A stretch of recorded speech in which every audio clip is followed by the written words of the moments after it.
Magandang umaga mga ka-idol. Magluluto tayo ng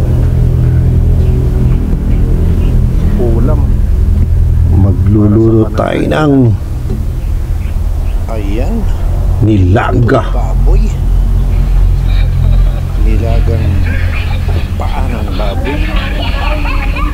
At lagyan na natin ng kahoy yung kalan ka-idol para magpinasan natin. Ayan na, bibigas na. Nilagyan na ng kahoy ng nyog at kahoy para mag-apoy.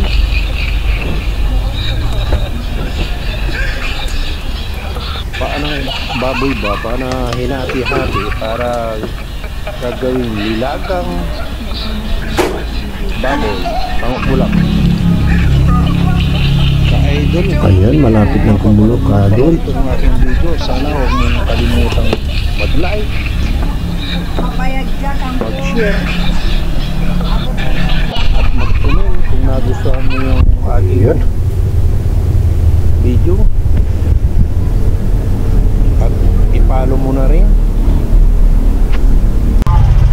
Ayun, kumulo na tayo doon. Tayo na rin natin lumambot yung karne. At ilagay natin ito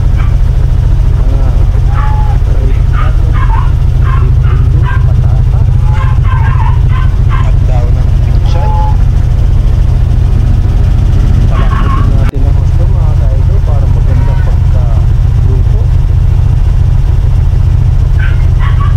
Ayan,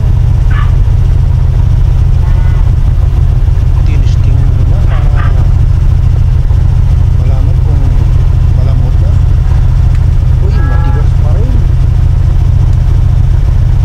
Matigas pa. Balik natin yung karne para lumambot siya. Ayan ka-idol, lumambot na yung karne. At Ayan, inilagay na natin ka-idol, yung luto na. ricadong patatas, repolyo,